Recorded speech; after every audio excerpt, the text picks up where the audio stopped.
Hi my beautiful bookish friends, I'm Bowen and welcome to my channel. In this video I'm going to be reading books by authors that are going to rare in Paris because the pre-order cut-off dates for a lot of these are like within the next couple of weeks.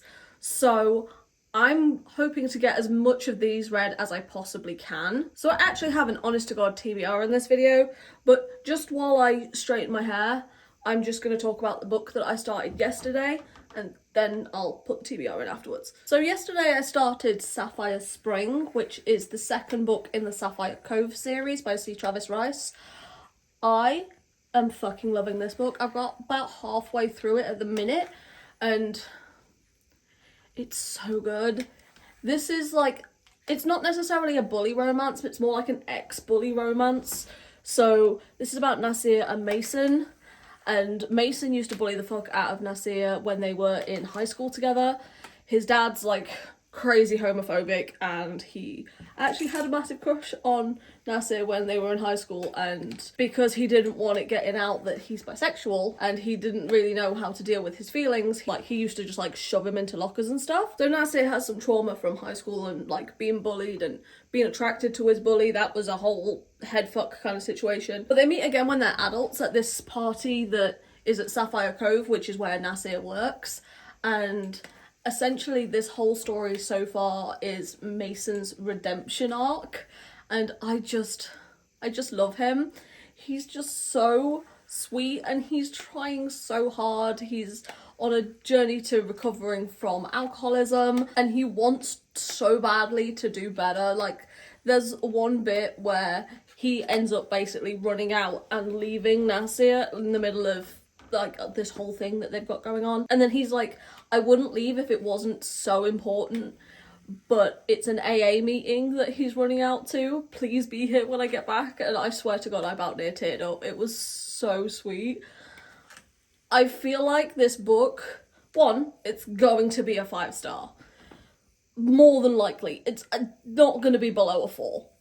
I know that for a fact, unless it takes a drastic downturn, but I highly doubt it. But I also have a very sneaking suspicion that this book is going to make me cry. I am going to absolutely fucking sob at this book. And that's not going to be cute for me. Like, I'm looking forward to it, but that's not going to be cute for me. I read the first book in this series last year and I fucking just loved it. I put this one on my 24 books to read in 2024 as well, and I'm so glad that I did because I'm just having a great...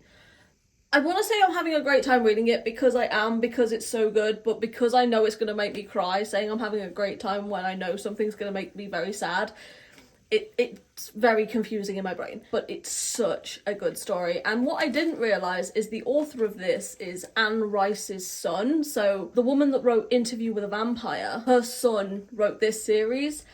And I love that. I think that's just really cool. So I have actually pre-ordered all 3 books in this series.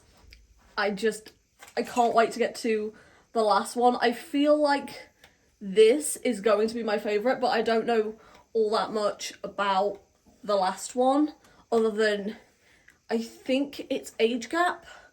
I'm not 100% sure.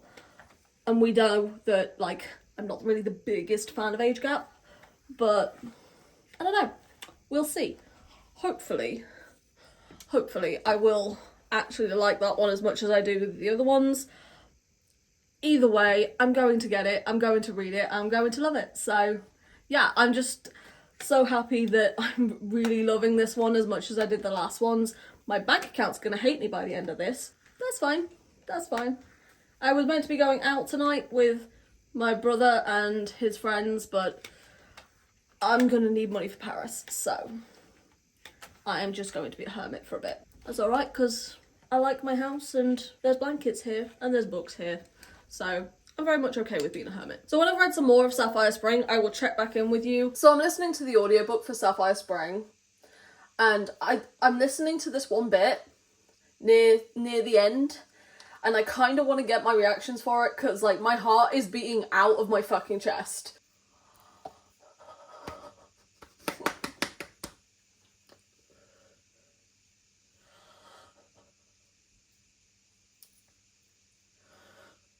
my god.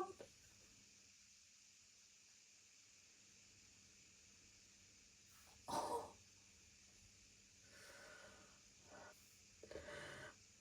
Oh god.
Oh Christ.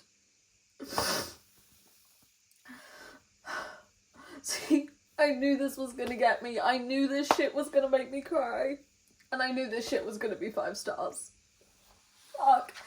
I have not cried at a book in so long. But that got me. Oh my god, that got me. So I'm gonna film this clip in my kitchen just for a change of scenery, because why not? So as you saw from me literally sobbing on the ground, I finished Sapphire Spring. It's easily 5 stars, one of the easiest 5 stars I've given out in a very, very long time. I love this series. I originally said that it was a trilogy. It's not, because book 4 comes out in June, I believe, June 24th, 25th, something like that. But obviously because Paris is in April, only the first 3 are available to pre-order. That's why I thought it was a trilogy, but it's not. So I don't know how many books there are actually going to be in this series. I think I'm going to ask when I see him at Rare. And since I didn't put the TBR in the intro, I'm going to put it in here instead. So my TBR for this video is obviously Sapphire Spring, which I've already read. Then there's Manhunt by Vanessa Vale, Good Girl by Piper Lawson, I Married a Lizard Man by Regine Abel, I think that's how you pronounce it, not 100% sure, Paradise by J.A. Lowe, and Beat of My Heart by Avery Maxwell. I think that's all of them. So the 6 books I'm reading for this video, there's 2 from authors that I've read from before, which is obviously C. Travis Rice, and Beat of My Heart by Avery Maxwell, which is both of those are the second book in the series, whereas all of the other 4 authors are all brand new to me authors. I'm not 100% sure which book I'm going to pick up next, but we'll jump to the next clip and we'll find out together. So I started I Married the Lizard Man book, and I was really hoping that I was going to love this one, because I've seen like a sneak peek of the swag bag that comes with the pre-orders for this, and it's like bookmarks and stickers and like art prints, like safe for work and not safe for work ones. And I really enjoy this. I'm about like 100-ish pages in and maybe halfway. I love that there's the history in this and like the different peoples, and I love so much about this. I kind of like that it's not a fated mate story, which is surprising for me. But I'm really enjoying this. I think this is really good and really fun, and I like the history and the lore and the world, and I'm so happy that I'm enjoying this, because I really wanted to love this one, and I do. I like that they're not deeply attracted to each other right away because of how different they are. They both think the other one looks a little odd, but the more they grow to like each other and respect each other, the more attracted they get to each other, and the more they learn how to navigate their differences. I'm really enjoying this, and I love the difference between the hunter and the farmer, and the history with like the trauma of his people and how they were enslaved to be farmers. So now that none of them do any farming, they do gathering, but they don't actually like toll the fields or anything like that. They don't do any farming, but she was raised on a farm. She raised to be a farmer and she loves it. So he is also, because he's the leader of the clan, he doesn't want his people to be subjected to the farming and the like generational trauma that went along with that because they were enslaved to do it. He doesn't want to make his people do it because it would bring back a lot of traumatic memories for not just him but them as well, and he has this whole clan to think about and their future, but their supplies are dwindling. The hunters aren't able to find as much as anymore because all of the livestock and everything are all fucking off and leaving, and they're worried that they're not going to be able to make it. So she's like, I'm not going to ask anyone else to help because I don't want to trigger anyone else, especially now that you've told me the history. But also, I want to do this. Their communication is so good, especially considering that how little they know about each other's race. I love the communication between them. I like the mutual respect that's growing between them. I'm really enjoying this. This is just so fun. And probably am going to pre-order this one because, quite frankly, I'm really enjoying it and the swag bag looks boss as shit. But either way, this is definitely an author that I'm going to be picking up from again because of how much I'm enjoying this. Now, again, I'm only halfway through, so it has the potential to all go downhill, but cautiously optimistic. So I'll check back in with you later. Maybe filming this clip in my bathroom is not the best idea, but my makeup has been on for like literally all day and it's driving me insane. So I'm just going to be taking off my makeup and I'm going to be talking to you about I Married a Lizard Man, which I finished the other day. I'll tell you something, I gave this a 4.25 and I really enjoyed this. I had a really good time. I loved the world and the lore and the characters and everything. My favourite part about this was how well these two characters communicated with each other, especially because they don't know much about each other's races and they have to learn a lot, not only about their partner but about their species because it's an alien romance. I really enjoyed that, and the way that they work together and they communicate with each other, it was so lovely. And this is the part where I end up looking like an alien myself. Ugh. Cute. So I think I have decided that I am going to pre-order this one as well, mostly because I really did enjoy it. I had a good time reading this and I definitely want to pick up more by this author, but also because for the amount of alien and monster romance that I read, and it's definitely like my comfort genre, I really don't actually own that many. Like, I own a couple of like witchy romances or like vampire ones or whatever, but actual like alien monster smut, so definitely getting that one. And I think the next book that I'm going to pick up is probably going to be Manhunt by Vanessa Vale. I really love Vanessa Vale's covers, which is one of the reasons why I decided to pick up her specifically. So I am really hoping that I enjoy this one. Ew. Seriously. So I think I'm going to start that tonight and I will let you know how I get on. If my voice sounds really weird, it's because I've just woke up. So I've not even had my first sip of tea of the day, so just bear with me a minute.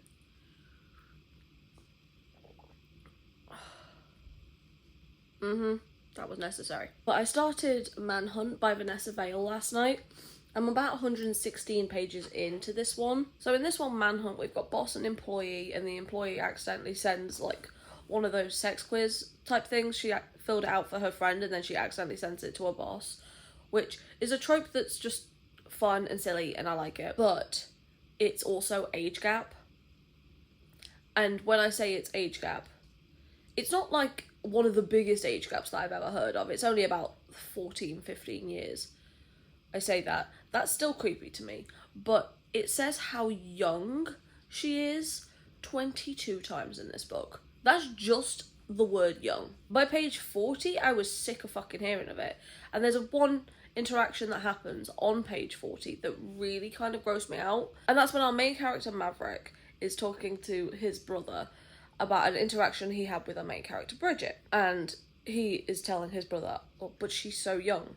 And his brother says, so, is she legal? Which, that question is automatically sus anyway. But the next sentence in his internal monologue starts with, I didn't know for sure. Then it proceeds to follow it up with, but based on the conversation that she was having, it made it sound like she had a job, not a trigonometry test for high school. But is she legal? I don't know for sure, and you've just had thoughts about putting your dick in her mouth. That's creepy. Like, he's not old, he's only 37, but that's still old enough to be a creepy old man. And it keeps going on and on and on about the age gap. Like, if it's mentioned once or twice, I can kind of brush it aside, but when it's every single other fucking interaction that they have, or every thought that they have, is how old they are, or how young the person is, or how innocent the person is, it really starts to give me the ick. So I think I do need to try a different book by this author. Don't get me wrong, I am going to finish this one, and I'm going to let you know what I think of it. But I think with this author, I do need to find the trope that works, because I think she very much leans into whatever the trope is. So I finished Manhunt, and you know how in a romance book in particular, the tropes in the romance book are normally like the seasoning in a meal, you know, it's the flavours, it's what makes it delicious. But it ain't the meat and potatoes of the story. The meat and the potatoes of the story is the chemistry, the relationship, the plot, the characters themselves. That's the actual bulk of the story. Whereas the tropes, like the friends to lovers, enemies to lovers, pregnancy, age gap, that's more of the like seasoning. That's what gives it flavour, that's what makes it delicious, right? The seasoning was the meal. Like, the age gap was the fucking point of the book. Every single one of his chapters, he goes on and on and on about the age gap between them, and I didn't like that. It's not so much in hers, but in his it's a big thing. And the confrontation between Bridget and her sister kind of left a bad taste in my mouth as well. One of the things that her sister says was, "You took the only eligible man in town," because he's closer to her sister's age than hers. And it was just giving, "You stole my man," even though they'd interacted literally once, and it was, "Hi, have you seen Bridget?" And it was really just, that's not the conversation it should have been from your sister. It should have been like sisterly concern, and it wasn't. It just came across as really selfish and self-serving, as opposed to genuinely being concerned for your sister's safety and well-being and her mental state and how she's doing and why what she's doing is a bad idea, you know, fucking her boss. And the reason why I'm not giving it like a full 1 star is because while this didn't work for me, I'm not writing off this author. I do want to pick up another one of hers and see if that will work. This just wasn't for me. I don't know which book I'm going to pick up next. I'm probably going to pick up Paradise by J.A. Lowe. But as for this one, not this book, or probably not even this series, but maybe this author? Stay tuned. Have you seen this setup that I have? It's literally attached to the table that you're sat on. It has my Kindle just here with the page turner and everything. It's so cute, it's so great, I do love it.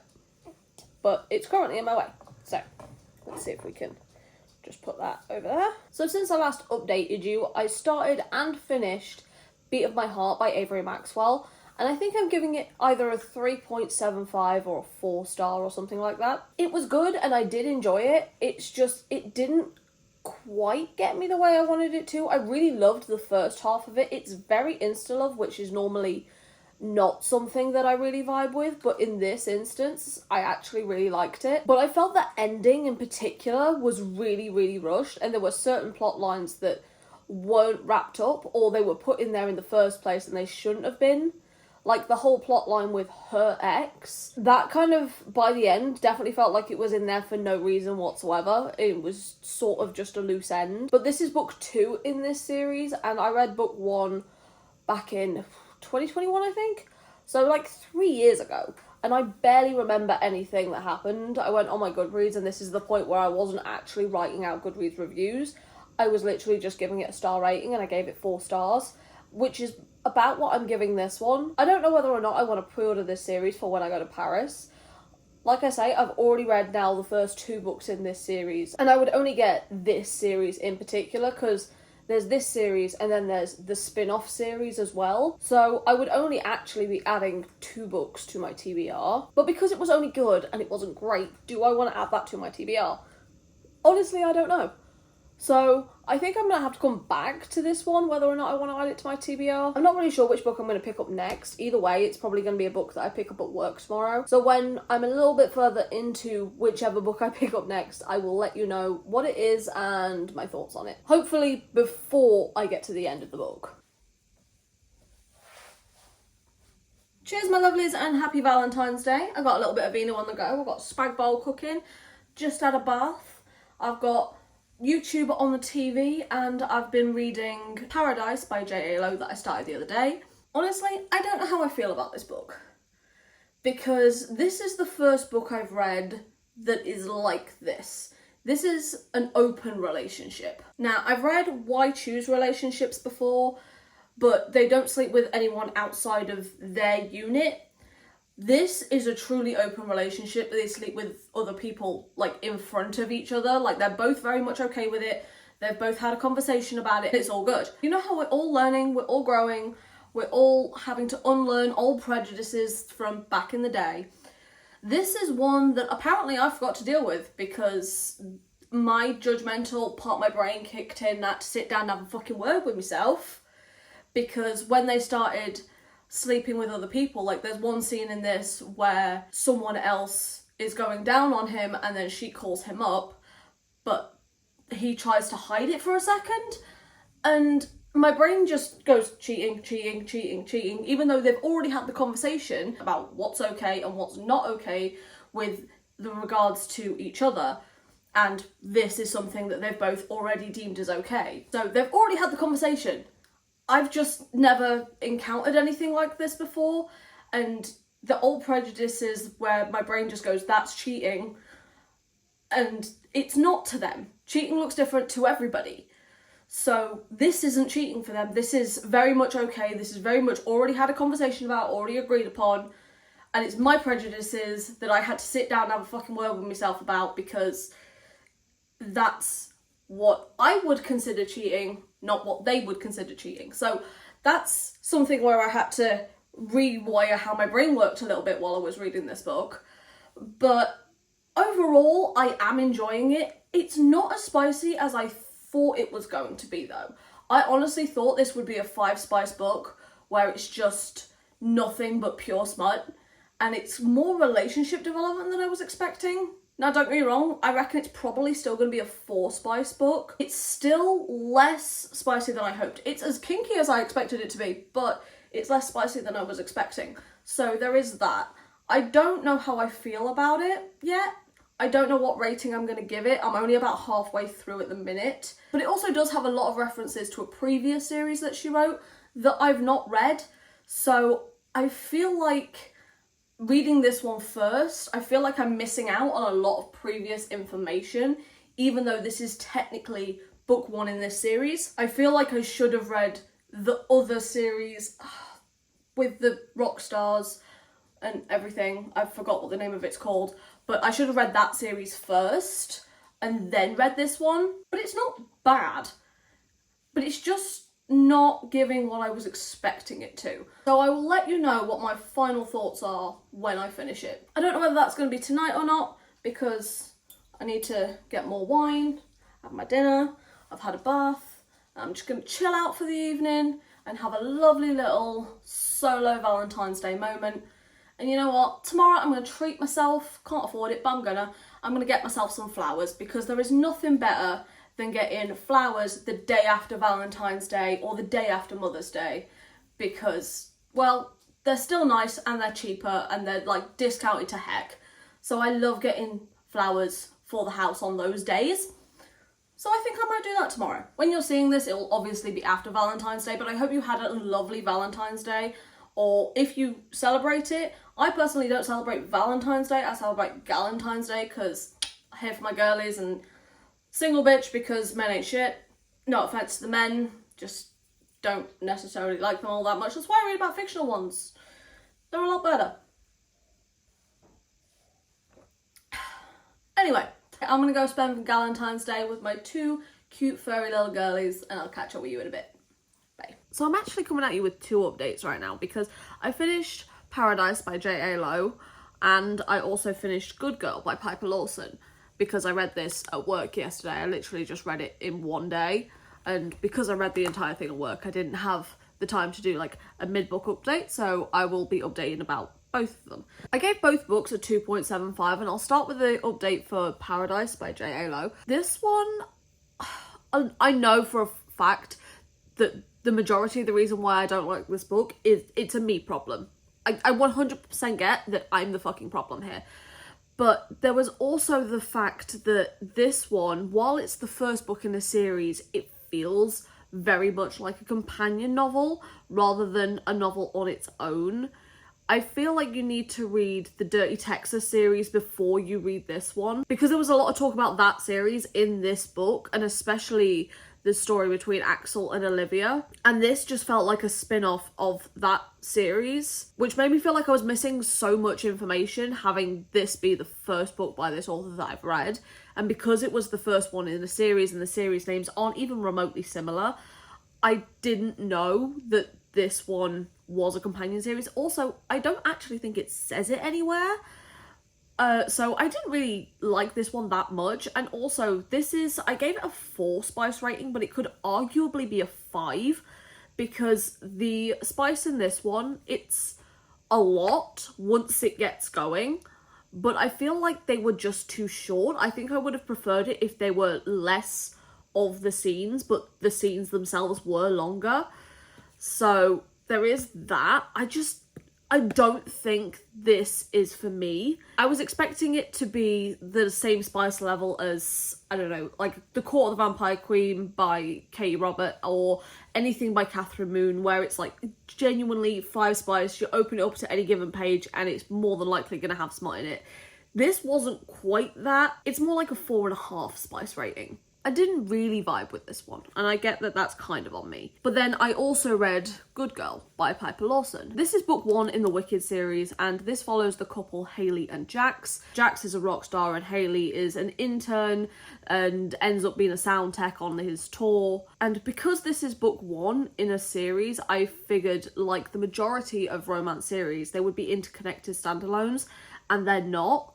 Each book in this series just follows this couple. And that made no fucking sense to me, because this book just kind of ended just after Act 1, which makes no fucking sense. Like, this would have made so much more sense if it wasn't individual books and it was just the series itself was just one book. Like, I would rather this be a 600-700 page book and it was just one story and one book, rather than split into each act being a separate book, because that doesn't make any sense. It didn't really make a lot of sense either as to why she got the job, especially because, like, she kind of bombed the interview, if I'm perfectly honest.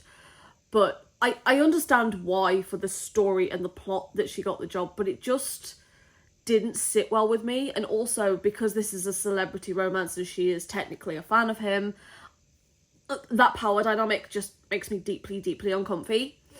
So I didn't really vibe with this. If this was just one whole book, this whole series was just one book, I think it would have been okay.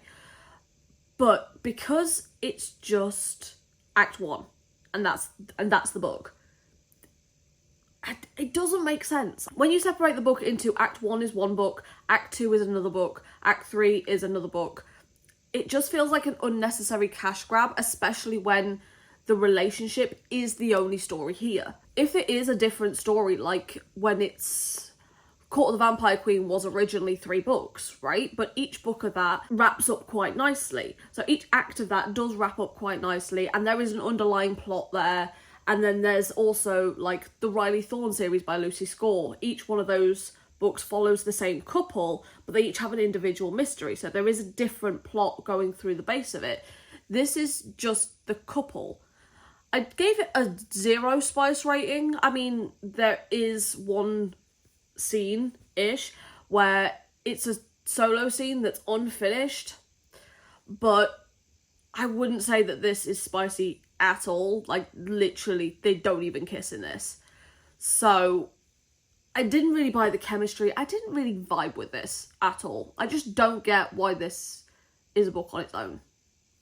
I didn't really feel it. So me and Miss Skitty here are going to go through all of the books that I read in this video and whether or not I've pre-ordered them for Paris, since most of the pre-orders are now closed. Starting with Manhunt by Vanessa Vale. I said I was going to pick up another book by this author, but the pre-order closed before I got the chance. So I'm not going to pre-order Manhunt. If I do read another book by this author that I like before the event, I can pick up a copy and then take it with me for her to sign. But as for the pre-order, I'm not going to pre-order Manhunt. I didn't really like it all that much, but I've not written off this author entirely.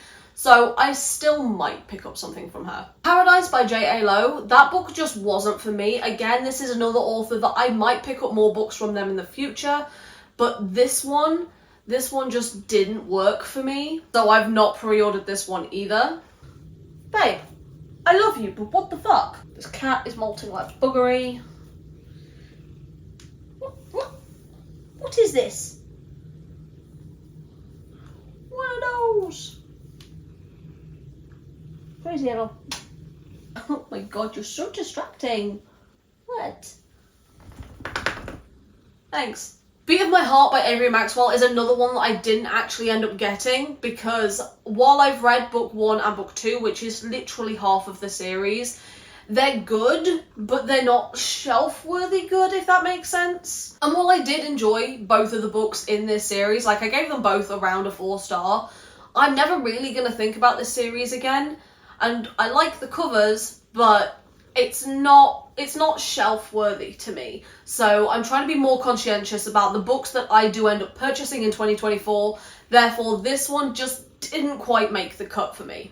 One that did make the cut, however, is I Married a Lizard Man by Regine Abel. I think I pronounced that correctly, I'm not 100% sure. I really enjoyed this one, and the amount of monster and alien type romances that I have on my shelves is genuinely very concerningly low. So I'm happy to be adding this one to my collection. Now, Good Girl by Piper Lawson, I didn't end up getting. The edition that is available for pre-order is the bind-up of this entire series, which makes more sense than the individual books. I don't like the individual books, but the bind-up I might actually like.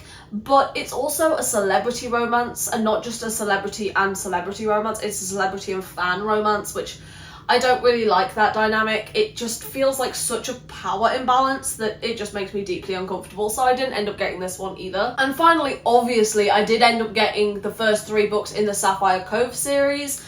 I love this series. It is so underrated. It's just like the best male-male romance that I've read in such a long time. I do need to pick up more male-male romances and more sapphic romances in general, but this one, when I read book 1 last year, it caught me completely by surprise. And then the second one, which I read for this video, you saw I was literally sobbing on the fucking ground.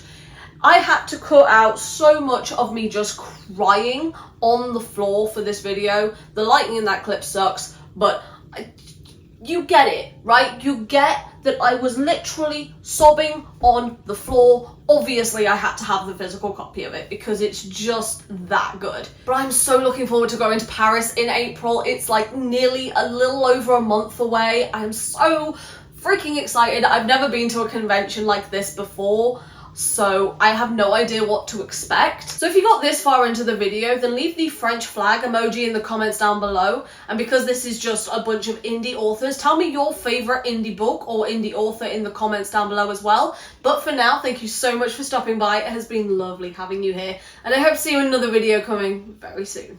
Bye. Bye. You gonna say bye? You're not gonna say bye. Say bye. Nope, you're mad at me now.